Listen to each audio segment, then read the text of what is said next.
Okay, it's going to be a review of the Great American Bash 1989. I thought this would be a good time to do it since WWE brought back the Great American Bash for the NXT special. But yeah, this is considered, one of the best shows ever, one of the best WCW pay-per-views of all time. I believe True Slayer actually had this on his list of top 5 shows ever.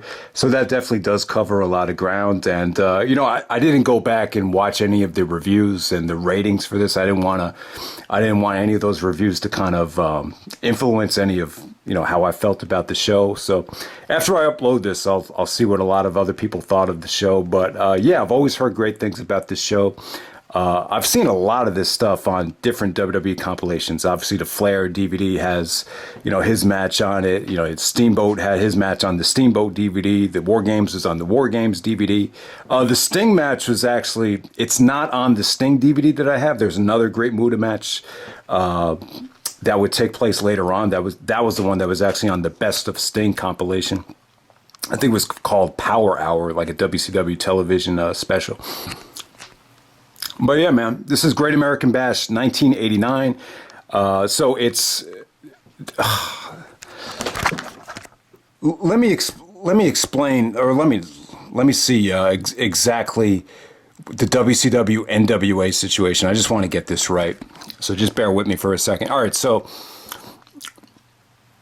it was produced by World Championship Wrestling under the National Wrestling Alliance banner, and this is the 5th overall Great American Bash. A lot of the other Great American Bashes, they were more of a tour. I think 1987, it was more of like a War Games tour. And yeah, War Games was a huge part of this pay-per-view. You had the 2 rings set up. This took place in Baltimore, Maryland, July 23rd, 1989. The attendance was 14,500. So yeah, let's get right down to it. I actually thought this was an incredible show. I really think, for its time, it had to be amazing because I'll tell you, I enjoyed watching this more so than any other recent, WWE, AEW, NXT show I've seen in quite some time. It just had a nice, simple old school feel to it. And yeah, I thought this was an incredible show. It definitely holds up for me. So let's get right down to it. All right, the first match of the night, you had the Triple Crown King of the Hill double ring battle royal. So you had 2 rings set up in a battle royal. So I'm not a big fan of, pay-per-views starting off with a battle royal with, all these guys in the ring. But, considering this was 2 rings and considering the rules, it was actually pretty cool. So if you got eliminated in the first battle royal, you actually go into the second ring. And then the winner of the first ring faces the winner of the second ring, and then they have a regular match. So this is how it ended up. So Steve Williams actually got eliminated by one of the Skyscrapers. So Psycho Sid is actually part of the Skyscrapers with Dan Spivey. So basically, Teddy Long is actually managing these guys. And when it came down to Sid and Spivey, they basically just decide to split the money, and that's pretty much how the match ends. So the Skyscrapers officially won this thing by eliminating Dr. Death Steve Williams, but had a lot of talent in there. I just thought the concept was pretty cool. How, if you get eliminated in the first ring, you compete in the second ring. It actually, it was a pretty interesting watch. I mean, it wasn't anything amazing, but yeah, let's just move on to the next match. We got Brian Pillman taking on Bill Irwin. I'd never seen Bill Irwin before. He's kind of like carrying a lot of weight, pretty much an out of shape guy, but at the same time, he, one of these guys is just roughneck, very vicious. He's got cowboy boots. He just kind of came off like he was this rough, old school wrestler from the South. Really punished Pillman here. Pillman was just trying to beat him with his athleticism, high flying. Great camera work here. There is a sequence where Pillman actually goes for a drop kick off the top rope, and the cameraman totally zooms in on him, so you don't see him coming down. And as he comes down, he misses, and he just kind of falls on his back. I just thought that was a great shot. It's kind of unpredictable. You can make the match unpredictable by a lot of the camera angles, and you definitely saw that there. I believe Pillman actually won the match with a crossbody, but this is good stuff. This is an underrated Pillman match. I'm surprised that they didn't put this on his DVD set, because I tried to watch some of the other matches again that they released on compilations just to, just for a better review for this show. But yeah, this was definitely good stuff. Pillman really reminded me of, maybe even a more athletic version of Macho Man. This was Macho Man's prime, 1989, so that would have been cool to see Pillman take on Macho Man. But this was like Pillman still trying to make a name for himself. Obviously, when you get to the early 90s, that's when he had some classics with Justin Thunder Liger, as what's his name, Todd Grisham would say. But yeah, this was I really enjoyed that match. That Pillman match that's probably going to go down as the underrated showcase of the night. All right, next up you had the Skyscrapers again, Sid Vicious and Dan Spivey coming out there with Teddy Long. To take on the dynamic dudes of Shane Douglas and Johnny Ace. And I'll be honest with you, I didn't even realize this was Shane Douglas and John Laurinaitis until I'm looking at this Wikipedia thing here, and the dynamic dudes. The funny thing is, like, when they came out, they have like this gimmick where they're supposed to be cool, so they come out with these frisbees, and there's like this little chubby kid in the front row wearing a Ghostbusters 2 shirt. Yeah, Ghostbusters 2 had come out that summer. I will remember because I was like obsessed with Ghostbusters when I was like in kindergarten at the time. And they're playing frisbee with this kid, and it just came off really corny. But yeah, it was fun to see though. But yeah, Skyscrapers. Sid, at this time, Sid looked like he was just learning. It was almost like embarrassing. Like, for as bad as he looked in like the Survivor Series '96 match, and some of the other big time matches he was in, he just looked like, man, he looked like he was learning on the job. But Sid had such a unique look that the fans actually got behind him here. And but I'll give Shane Douglas and Johnny Ace credit. I thought they tried to make this thing work. I thought they looked good.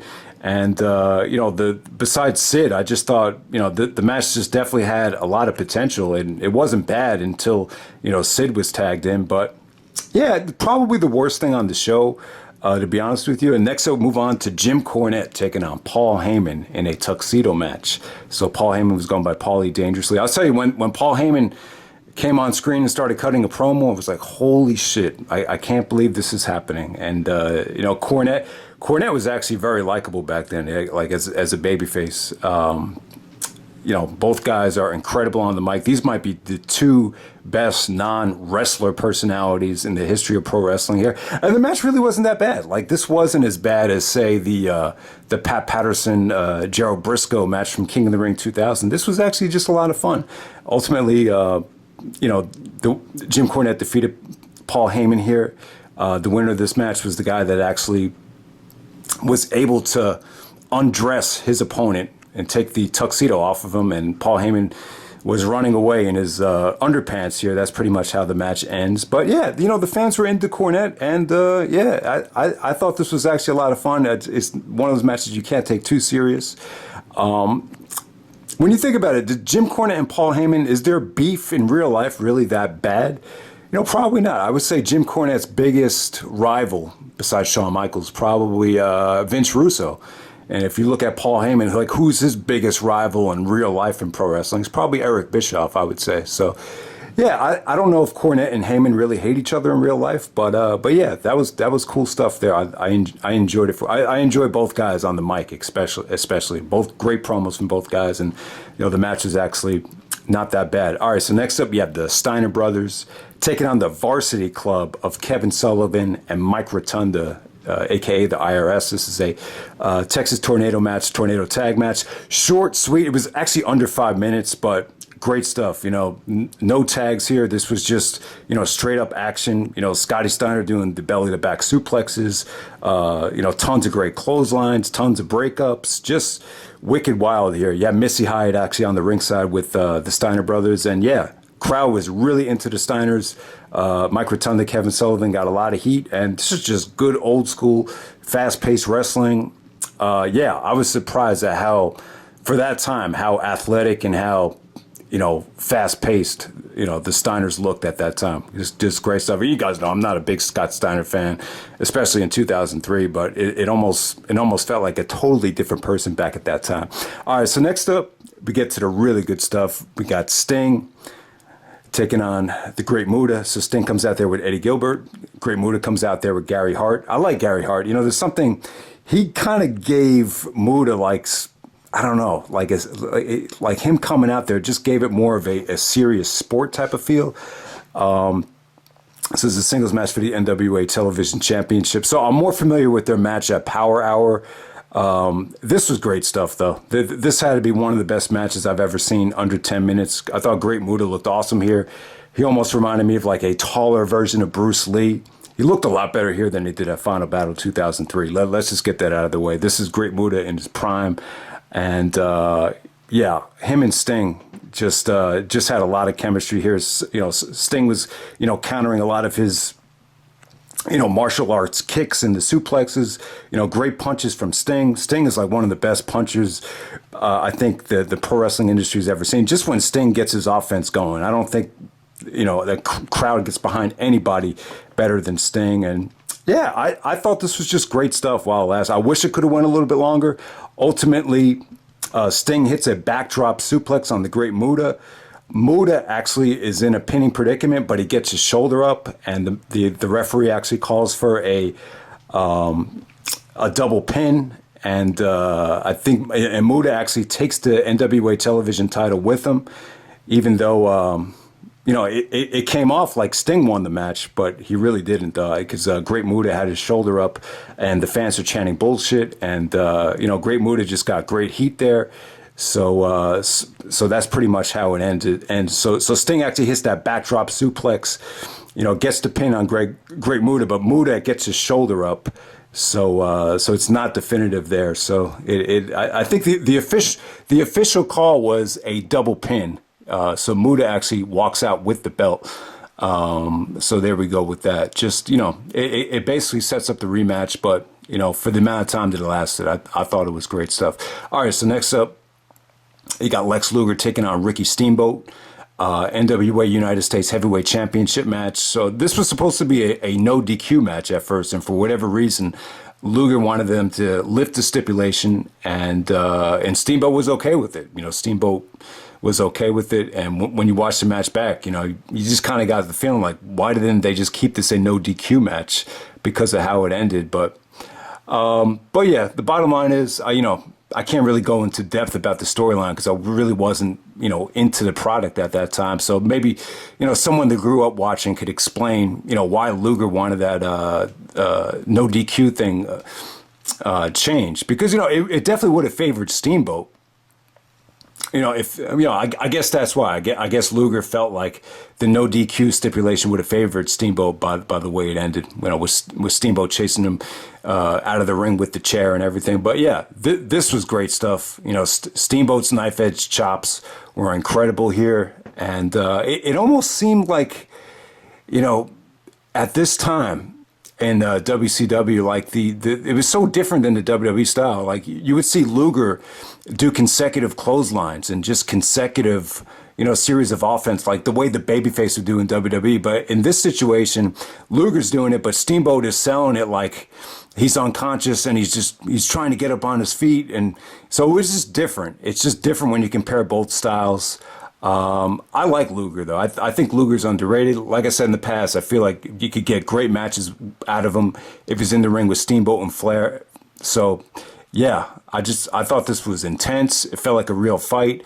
You know, the once they brought the chair into the ring, obviously the referee called for the DQ, but, you know, it had good intensity, though. The intensity was great. You know, Steamboat basically chasing Luger out of the ring with the chair. I thought it was great stuff. You know, Luger definitely looked like he was carrying too much muscle, but it really didn't affect him that much. He was able to move with Steamboat for 10 minutes, and it was grueling. It was fast-paced. It was just, you know, the crowd was red hot. I like this. You know, this might have been the best DQ ever up to that point. I think Angle and Austin from SummerSlam 2001, you know, takes that crown now. Maybe even Shawn Michaels and Mankind from Mind Games 96. But yeah, thumbs up to Luger and Steamboat. I thought this was incredible stuff. All right, so next up we have the War Games match. We got the Road Warriors, Hawk and Animal, teaming up with the Midnight Express, Bobby Eaton and Stan Lane, and Dr. Death, Steve Williams. Those guys are managed by Jim Cornette, and they're taking on the team of the Fabulous Freebirds with Michael Hayes, Jimmy Garvin, and Terry Gordy. along with the Samoan SWAT team of Samu and Fatu, who's actually Rikishi, and they're actually managed by Paul Heyman. All right, so one thing I want to get out of the way with Paulie Dangerously, the ties that Heyman has to Roman Reigns. Look, it goes back all the way to the early days of NWA, WCW. I believe Rikishi is actually the father of the Usos, and so Rikishi is a cousin of Roman Reigns. So the bottom line is Paul Heyman has business ties to the family. So I think for a lot of people that didn't know that, maybe it makes the connection between Paul Heyman and Roman Reigns make that much more sense. So, yeah, this is a good War Games match. I think it's an underrated match. Really, really good stuff from Dr. Death Steve Williams. This might have been the first time where someone actually got in the ring and was just gorilla pressing, one of the guys up to the top of the cage. Not the top of the cage, but, to the, he's basically gorilla pressing so the guy would actually hit the cage. It came off really cool. I know Sting did that in the one from 91, which first time I saw that, I was like, man, this is so fucking cool. And, Hawk and Animal were definitely the most over team here, probably.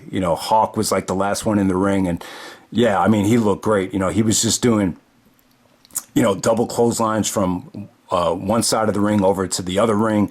And so the Legion of Doom guys, the Road Warriors, they looked amazing. It's funny, like the Road Warriors, made a huge name for themselves. But because, I started watching WWE when I was a kid in 1991, like I know them better as the Legion of Doom. But, before then, I think most people would agree, like they were better known as their heyday was the Road Warriors. The Midnight Express, I'm not that familiar with the Midnight Express with, Jim Cornette, but Bob Eaton and Stan Lane. They had great reputations for being technical. The fans love them anytime they're on the offensive end.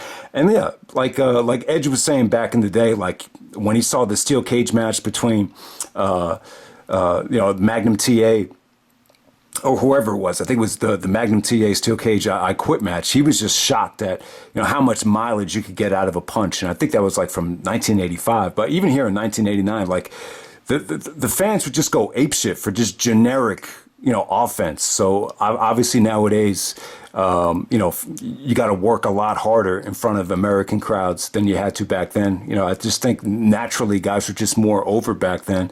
Michael Hayes is probably the top heel in this match. He was very arrogant and showboaty, when he came out there. And the Samoan guys, I would say, got to give Rikishi credit, man. Like when you watch this match back, like it hit me like, man, he was doing this thing for a long ass time.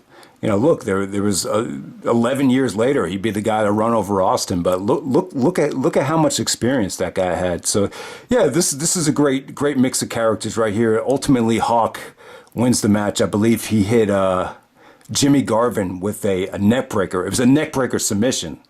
Like he just had him up by the neck and, made him pass out, and, the fans ate that up. So yeah, very underrated War Games match. I would say this was definitely great, for its time. It's not going to hold up for everybody, but I really enjoyed it. All right, and then the main event, we got Ric Flair taking on Terry Funk, NWA match for the World Heavyweight Championship.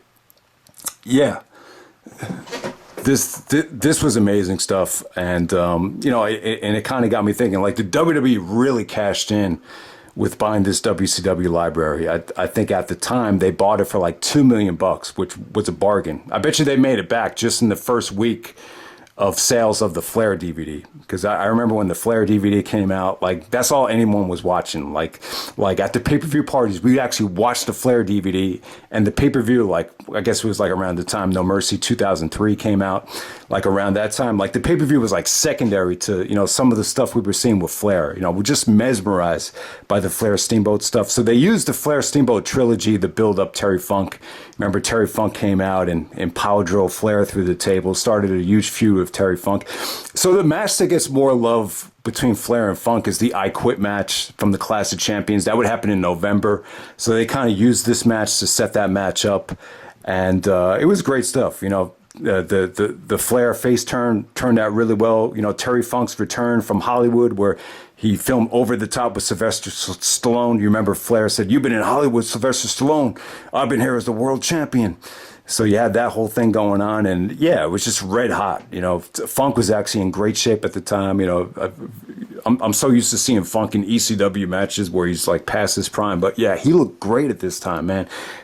Just the intensity here is just off the chart. You know, just the way Flair was moving, just on a different level back then. It was just really, really good stuff, and it got bloody as well. You know, Funk was using his branding iron behind the referee's back to bloody up Flair. Then Flair tried to use it on him. Then they did some beautiful counters to the pile driver to kind of play off how you know, Funk turned on Flair back at Wrestle War. So yeah, this was just awesome stuff. Basically, the ending was pretty good. You know, the ending definitely set up the I Quit match, but Flair goes for the figure four. Terry Funk counters it into a small package. Flair reverses it into an inside cradle to get the victory there. And yeah, pretty satisfying finish. And, you know, maybe that's why on the NXT Great American Bash, when they did that small package, maybe they were paying homage to this finish. I'm not sure. I'm sure only a few people could have caught that, but yeah, this is a great main event. I know Foley, and there's so many people that were really inspired by the Terry Funk matches. But yeah, Flair, when you go back in time, Flair had to have one of the best years in the history of professional wrestling in 1989. It's incredible what he did. Look at it right here. You got two legendary feuds, the Steamboat feud, and you got the Terry Funk feud as well. And, you know, one of the best parts of the show was actually the aftermath, was when, you know, Great Muta came out and spit the mist in Flair's face, and then Sting comes out, and you get this big brawl between all four of these guys. And yeah, it lasted forever, but it was good though. It just was intense. It felt real. Like even when Flair would just jump on Muta, like it just had a good, intense, you know, red hot feel to it. So just an awesome pay-per-view right here. I would definitely say from you know, Sting and Great Muta, Lex and Ricky Steamboat, the War Games match, Flair and Terry Funk. At that time, I don't think you could have seen, you know, 4 consecutive matches in a row that were that good. And then you have a pretty solid undercard with the Steiner's match, the Pillman match. Even the double battle royal was, you know, pretty cool for its time. So yeah, man, that's the Great American Bash 1989. Let me know what you guys thought of this show, and yeah, man, this is considered one of the best pay-per-views ever, and yeah, I really enjoyed it, and you know, I did want to mention my brother actually, we watched a little bit of the Pillman match, and you know, even for that match, he even said to me, he was like, "Oh man, if why didn't they just keep it like this? I mean, this is just this product just feels so good and so simple." You know, I guess, you know, when you know, and this was right before it was taken over by Jim Herd, and then, you know, Bischoff took it over. But yeah, there was just something very raw and authentic about it back then in 1989. So yeah, man, it just got me thinking. You know, there's just so much good stuff out there that I think a lot of people missed. And, you know, I know this NWA, WCW stuff, it's, you know, it's been a long time, you know, it's been over 30 years, but, you know, when you watch the show, you can understand why people that grew up during that time feel so connected to it. So that's pretty much it, guys. Hope you enjoyed the video. Great American Bash 1989, and I'm out. All right.